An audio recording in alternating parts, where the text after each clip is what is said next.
Hello everyone. Welcome to this training session on finance for non-finance professionals. As a part of this session, we will look at the working capital management process of the company. As we are all aware of, when we talk about a working capital management, we focus more and more on the management of the day-to-day operations of the company, especially applicable for companies which have done the sales on credit basis, done the purchases on credit basis, maintain levels of inventory. When all these things are there, how do I manage my day-to-day cash flow requirements? That is what is the major aspect that is discussed in working capital management. If we have seen the capital budgeting, which we have discussed in our previous session, the focus was more on long-term decisions, long-term investment related decisions, evaluating the feasibility and profitability of projects. Whereas when we talk about a working capital management process, it's more from a short-term standpoint. So with that as the base, let's start getting into this. What is working capital?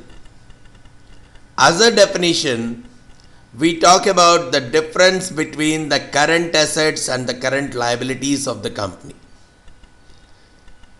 So what does it inform us? If the current assets are more than current liabilities,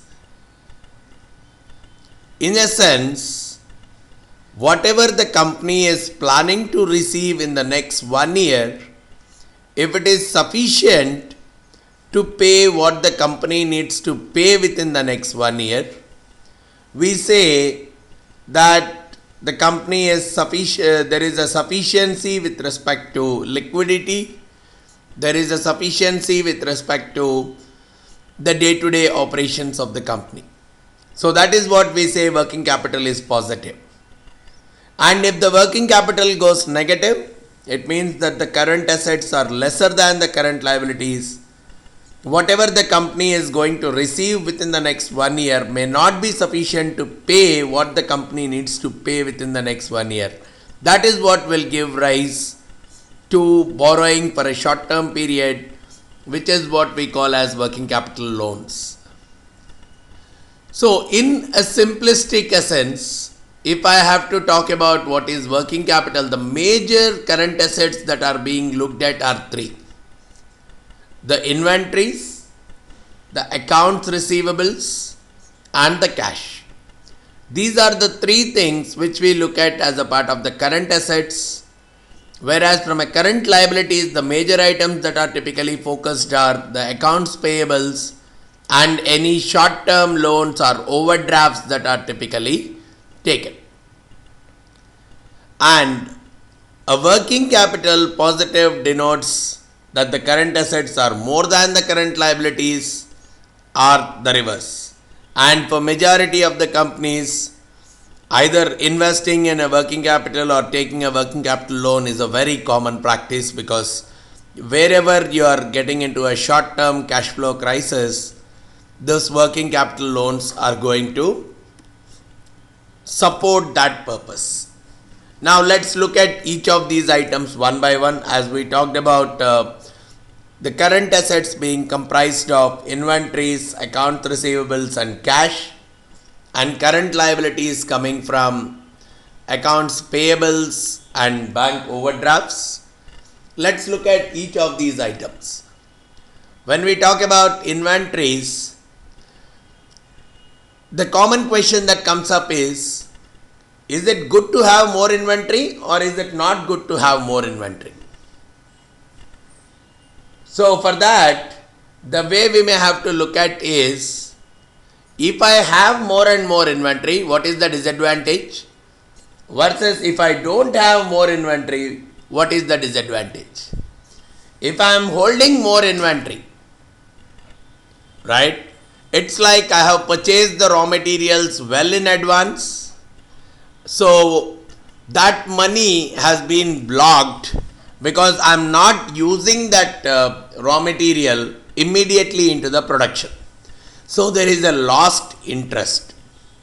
What is that lost interest? If I had maintained cash instead of purchasing the raw material, I would have earned interest for some period and would have purchased the raw material when I actually require it.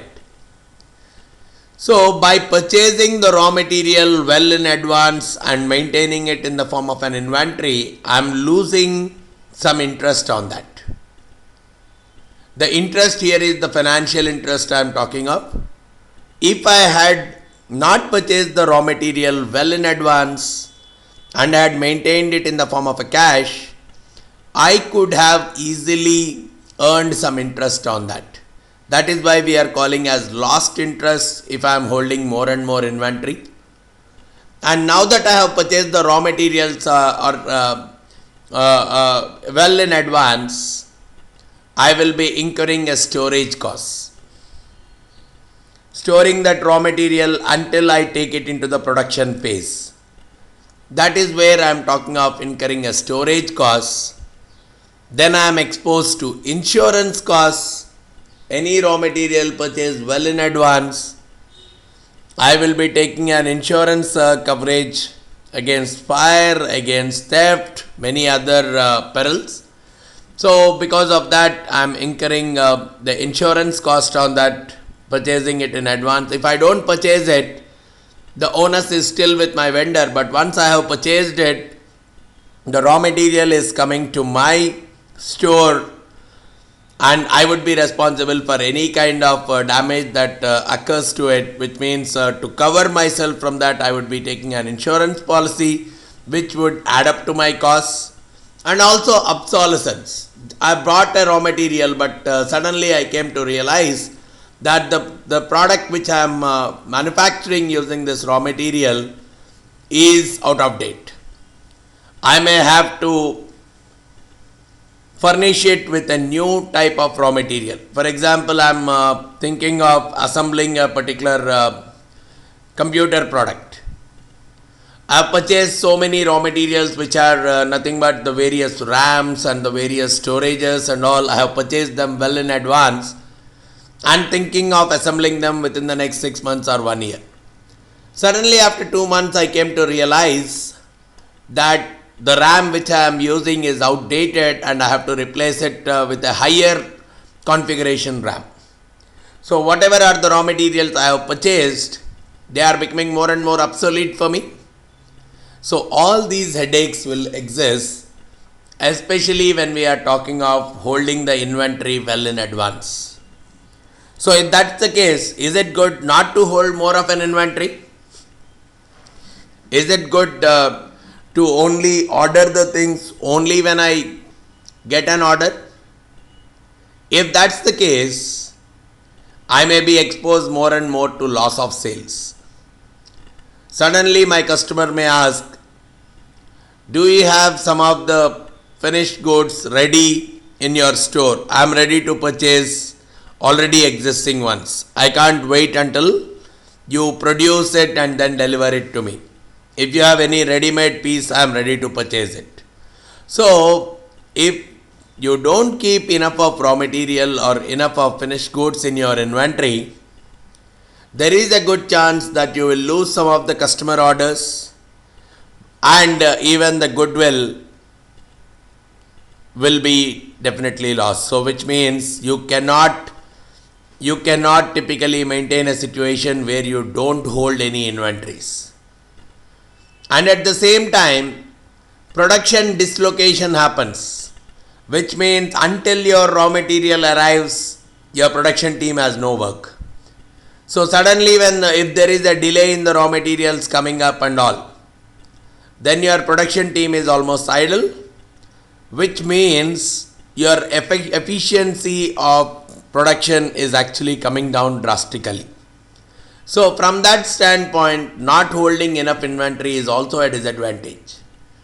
and even your flexibility is lost because you cannot take any kind of an advantage of the opportunities that are coming up. Let's say there is suddenly a big demand coming up for a particular product, or the price of a particular raw material has gone up extraordinarily in the market. If you have already purchased that raw material well in advance, probably you would not got badly affected with the rise in the price of the raw material.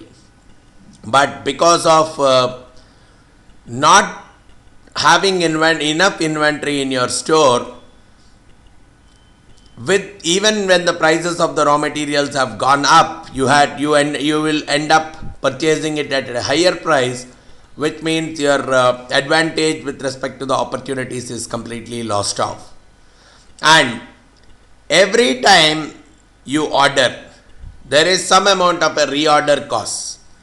So if you are purchasing raw materials in small quantities more and more frequently, it could very well result in some kind of reorder cost, which could be a fixed cost with each reorder.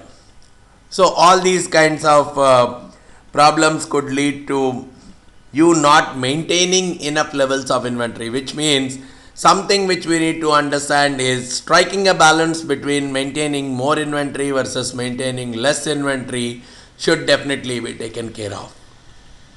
Correct? Alright.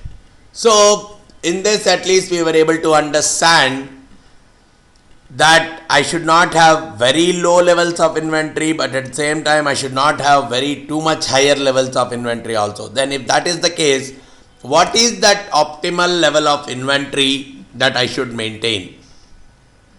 In general, from an operations standpoint, we have various economic order quantity models in place. Every inventory management system will bring about something called economic order quantity kind of models.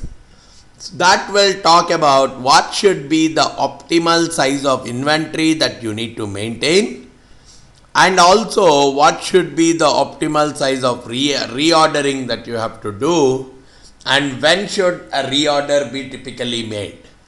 So these are not in the scope of a financial management, but any operations manager processes will typically talk about how do I compute the economic order quantity and things like that.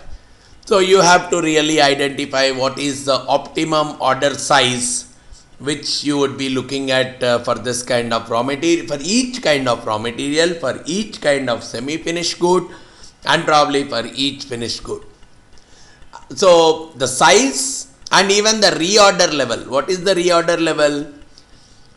When the particular raw material comes to some X number of units, when my particular raw material falls down to X number of units, that is the point when I will do a reorder. So I will not wait until all my raw materials are being used up, and at the same time I will not keep too much of raw material before I reorder. I will decide on a reorder point for each of the raw materials, for each of the semi-finished goods, etc. And I will maintain a budget. We have already discussed on what kind of process we will use in a budgeting. So for each of the raw materials, for each of the finished products, there is an entry in my budgeting system. So based on that, I can track the actual usage of the raw materials versus the quantity of raw materials, which will talk about my efficiency, or am I underperforming because of efficiency or because of the price. These kind of things can come up if I am able to use a budget and maintain the records of the inventory in a very effective manner. Every purchases, every usage in the production, let the maintenance of the records be in a more proper manner, and from an accounting standpoint, compute what we call as inventory turnover ratio. How do I look at this inventory turnover ratio? In our financial statements analysis part, analyzing the financial statements using ratios, we have discussed this aspect.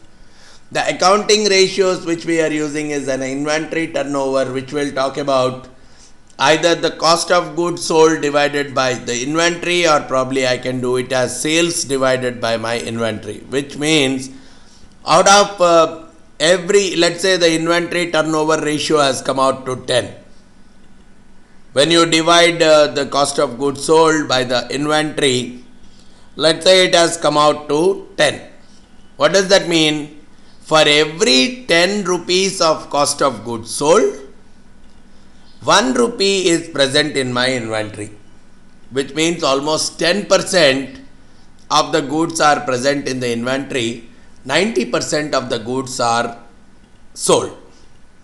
So, this number can give us a better picture. Higher the levels of inventory turnover value, it's instead of 10, if it is 20.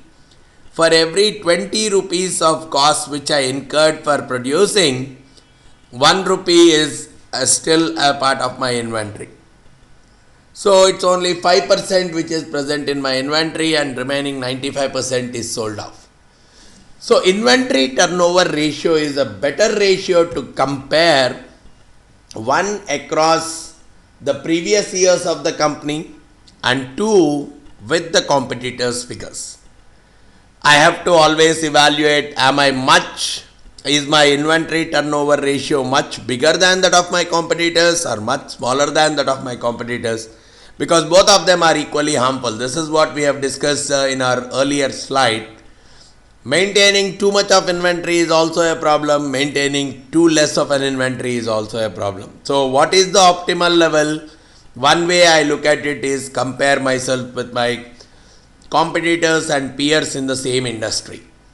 And I established the system for security of inventories and authorization. And if at all feasible in my business process, I will look at just-in-time kind of an inventory management. If at all I can develop a better vendor relation with all my raw material suppliers. If at all I can work out on a better model on all these things, I can very well resort to a just-in-time kind of a system as a part of the inventory management. So that is all on the inventory. Just a basic understanding on the inventory is very much required if you have to do a proper working capital management. Then coming on to the next aspect, which is the trade receivables. More to do with if you are selling goods to the customers based on a credit. If you are making some kind of credit sales, this particular mechanism will be very much handy. So what are we discussing in this trade receivables? We are talking more from the 5 C's of credit. If I have to really give something on credit, I will focus on primarily the 5 C's. What are they? The capital, how much I am actually giving on credit. Is it a small amount or is it a large amount? Capacity, what is the paying capacity of the person who is taking it on credit? Is it that he is not able to pay, that's the reason he is taking on credit? Or does he want to take some advantage of paying it slowly? If it is his incapacity to pay, it becomes a serious problem. It may very much end up in a default. So you have to really see what is the paying capacity of the other party. What is the collateral? In case he does not pay, what is the backup for us? Can we take anything as a collateral? That's one more thing that needs to be looked at. What is the condition in which the credit is being offered? And finally, the character. What is the typical mentality of the party who is taking on a credit? Is he a genuine party who can pay off the credit quite comfortably? Or what is the intention in taking a credit? So these are some of the 5 C's which are typically evaluated. This is the model not just for selling your goods on credit. This can be a model which can be applicable for the banks also when they are giving loans to various entities in a retail sector or even in a corporate sector. Any bank trying to give a loan can also apply this kind of a 5C framework for making sure that the parties to whom they are giving the loan are not that risky. And coming to what are the costs involved, why should you give a credit? Is it good? Is it bad? Just like the way we had a discussion on inventory, we have a similar discussion with respect to the credit. If you give a credit, you will receive the payment not today but sometime later. So which means there is a lost interest. Probably if you have given a 30-day credit to your customer, instead of receiving the payment today, you will receive it after 30 days. And you may not receive the interest for this 30 days. It's the same amount. Whatever is your selling price, you may receive it after 30 days. So you are losing the interest for that 30 days on that amount, because if you have received it today, it would have earned an interest for 30 days. So there is a lost interest by giving something on credit. You are losing a purchasing power also. If you have to buy some raw materials for your business, if you had done a cash sale, probably cash would have been available with you to do your purchase. But because you will not get the cash immediately, you will get it after 1 month. So if you have to do any kind of purchases in this particular month, it will be a very difficult thing for you. So you are losing some purchasing power by giving some kind of credit to your customers. And to assess whether the customer is really capable of paying, because if you want to give credit to someone, you may have to do a background verification check of that party. Is he really in a position to pay? Can he pay? What is his credit worthiness? So you are actually incurring some extra cost in terms of assessing the credit worthiness of the counterparty. So you may have to hire some agency to verify the credentials of the party. You may take some credit history reports about that particular party. So there are various mechanisms in which you may try to assess the credit worthiness of the party, but still that's an extra cost for the company which is planning to give credit. And there is an administrative cost, because there is some kind of a documentation issue, some kind of legal issues, lot of other documentations and sign-offs that are required regarding that. And there is a question of bad debt. Some people, even after doing all these verifications, all these documentations and everything, still there may be some kind of people, some parties may abscond paying the cash for the goods they have received. That is what is giving rise to bad debts, and the company has to be prepared for that. And because you are giving something on credit, probably someone who is ready to pay in cash immediately, he may ask for some kind of a discount, right? Even after 1 month, if a person is paying, you are charging the same $100. Today, if I pay immediately, why not you charge $98? This kind of typical questions may come up, which is what is the case of cash discounts for immediate payments. Because you are giving some kind of a credit and you are selling a good for 100 rupees, asking him to pay after 1 month. If I am paying it today, why not you give me some amount of discount on that? So those are the various costs that are associated with giving something on credit. So if these many headaches are there, why should you give credit? If you don't give credit, what is happening? Again, you may lose your customers, because some customer may simply say, your competitor is giving me a credit of 30 days, why not you? So I'll very well go to your competitor and purchase the things from him. So there is a good chance that you will lose your customers along with their goodwill. So again, from this standpoint also, the analysis should be in terms of how are my competitors and the peers operating in this particular space. And as long as my levels are more or less on the same lines as my competitors and peers, I have no issues. So from that standpoint, what are the important points that I need to look at? Let there be a solid receivables management and credit policy in place. To whom I would give a credit? What should be the profile of the people to whom credit sales will be done? What should be the organization size to which I will be doing a credit sale? Some kind of a policy. What is my payment collection process? If at all the party has not done a payment on time, what is the typical process that the company would be following after that? So that entire thing goes as a part of the policy. And assess the credit worthiness of the counterparty. Use your own various mechanisms, either through outsourcing or through any of the processes. Make sure that you are assessing and monitoring the credit worthiness of the customer, and make a policy on how do you do the receivables management. Do you have a collection team, right? What are the instructions given to the collection team? So make sure that anything you are giving on credit, you have all kinds of backups in case that party is not able to pay back or is not willing to pay back the amount on time. And at the same time, make some provision for bad debts, because it is very much possible, due to some reason or the other, some parties may abscond the payment.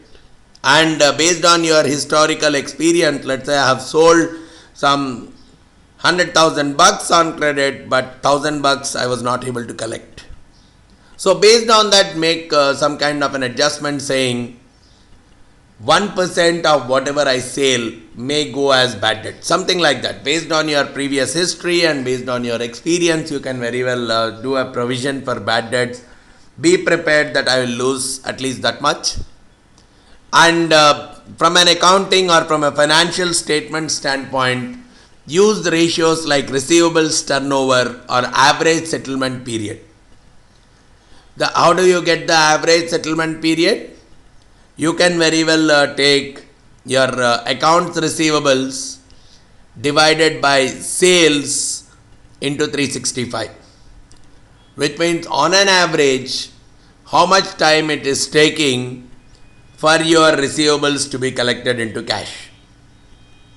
If that number is much lesser, which means you are able to quickly churn out your receivables into cash, so your credit policy is more and more effective, your collection periods are much better.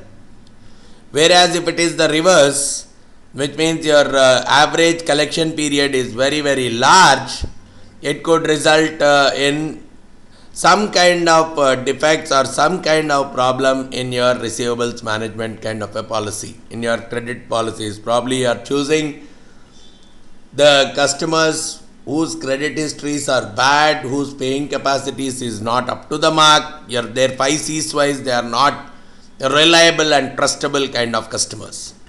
Also, you can engage yourself into an aging summary. What is this aging analysis? For whatever are the various receivables that you have, just compute their average age. What does that mean? Okay, there are so much worth of amount that is receivable from my customers, but out of that, how much has been pending for the last 30 days? How much is pending between 30 to 60 days? Which means the person was supposed to pay 30 days back or 40 days back, but he did not pay yet. How much is pending for the last 90 days, 180 days, like that? You will break up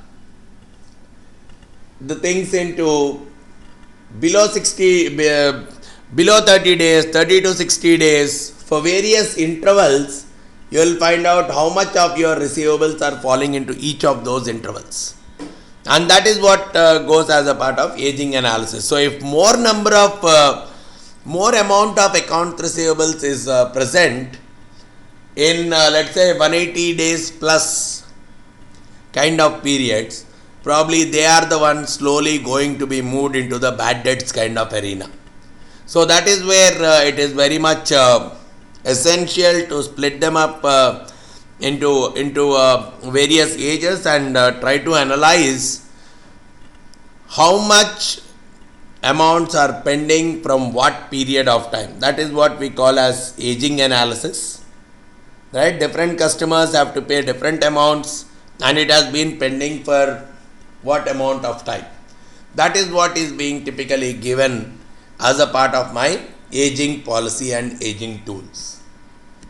And then the third most important element that comes in as a part of our working capital management process is the analysis of cash.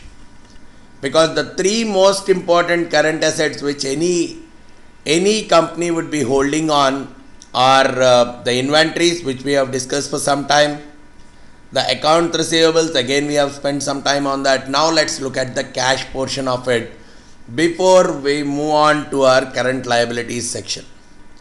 Again, from a cash standpoint, should I hold more cash or should I not hold more cash? Again, there is a positive and a negative angle to it. If I am holding more and more cash, again, interest is lost out on that. Had I deposited, had I done some small term investments on that, it could have given me some interest. So holding more and more of cash again is resulting in lost interest and at the same time lost purchasing power. Why should I keep my money idle? If I had purchased something at a cheaper price today, it would have given me some kind, it will definitely give me some kind of a benefit for the future. So that kind of an opportunity is lost just by having cash idle in my store or in my account. But if I am not holding sufficient amount of cash, my suppliers may have a problem. Can this guy pay for the raw materials on time? So the suppliers will definitely have a problem if at all the cash is not sufficient within the company. So which means we will be losing the reputation of the suppliers or the goodwill of the suppliers, which can result in they cutting down the credit periods, or it may even result in very strict credit policies from my vendors. So that is one big problem that may come out if sufficient cash is not maintained in my kitty, and at the same time opportunity will be lost. If I immediately don't have cash, any new emerging opportunity that has come up, I may not be able to react quickly to that opportunity and take advantage of that opportunity. Sudden fall in the raw material price or sudden fall in some particular product price and I have to take an advantage of that. I won't have the cash with me immediately. So I will not be in a position to take immediate advantage of that. That is one big loss that comes to me. And if I have a cash, probably I can go for claiming cash discounts. I can very well negotiate with my vendors saying I can pay you immediately provided you give me a 1% discount or a 2% discount on my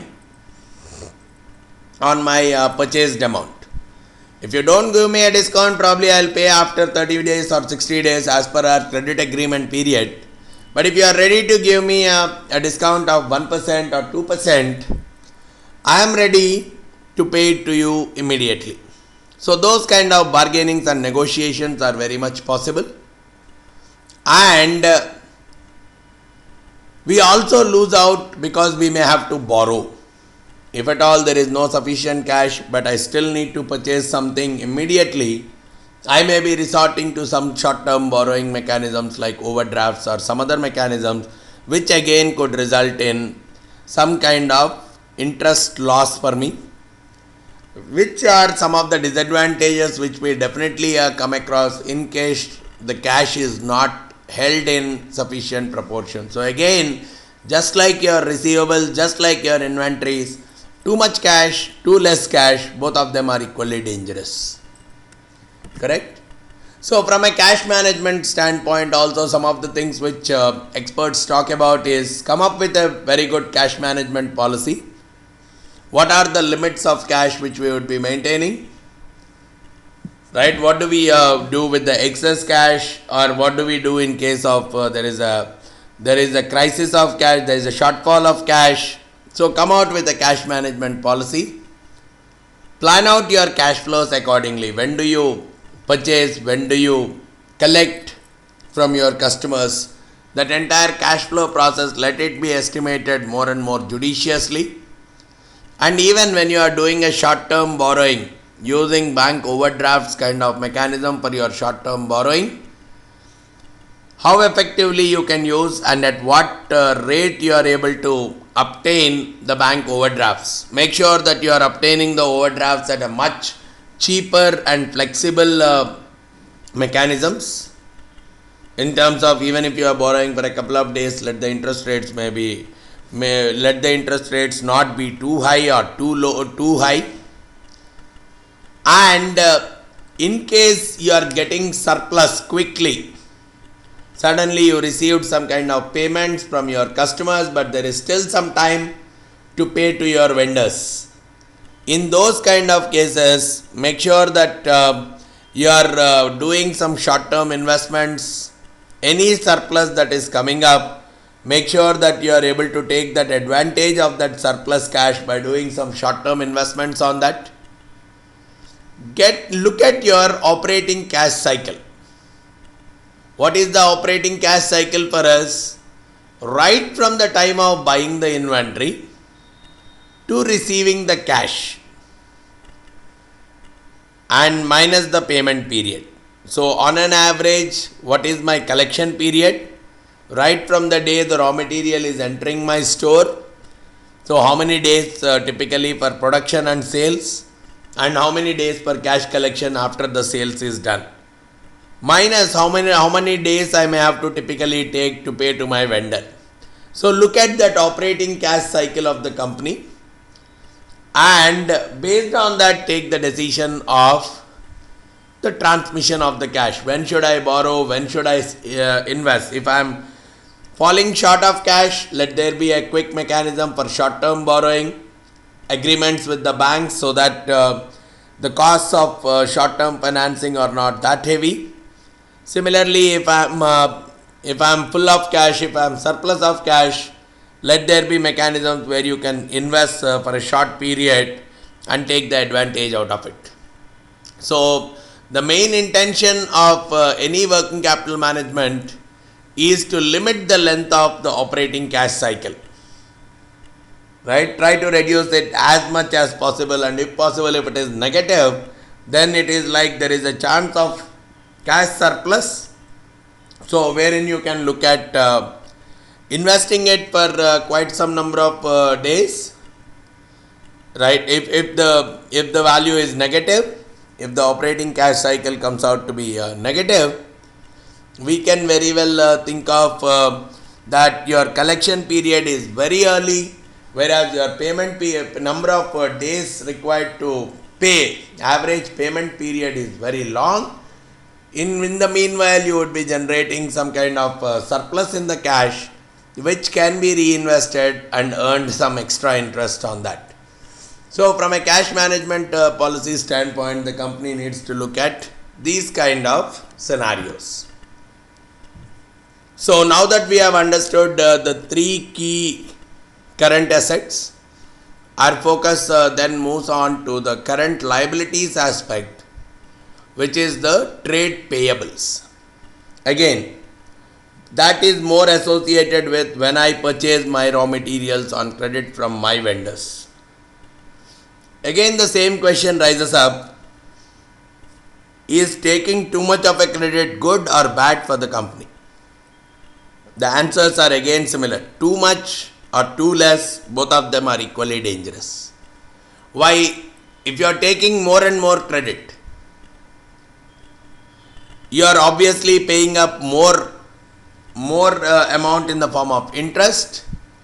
So which means the overall the cost of the raw materials is slightly higher, because if you had gone for an immediate cash purchase, it may so result that the vendor may give some amount of cash discount.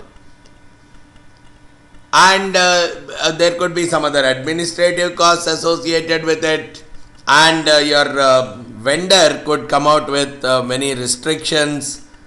He may come out with various credit terms, sometimes tighten the credit. So the game is in the hands of your vendor. So you may not act at your own ease because of that.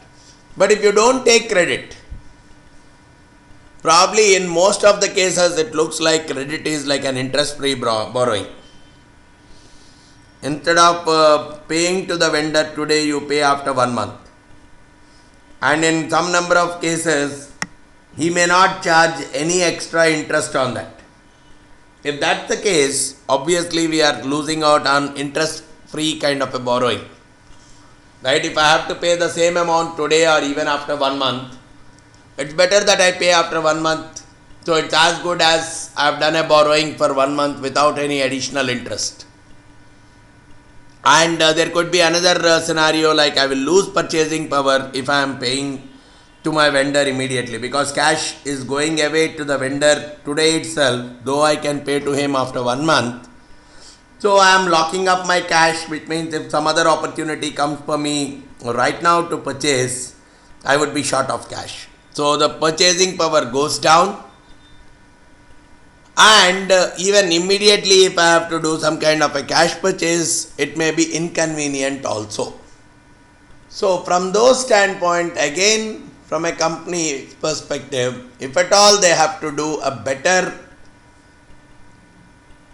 payables management, again there should be some kind of a policy. To what extent we have to borrow, or to what extent we can buy raw materials on credit. What should be the average payment number of days? Some of these calculations will be typically taken care of by the company. To whatever extent exploit the free credit.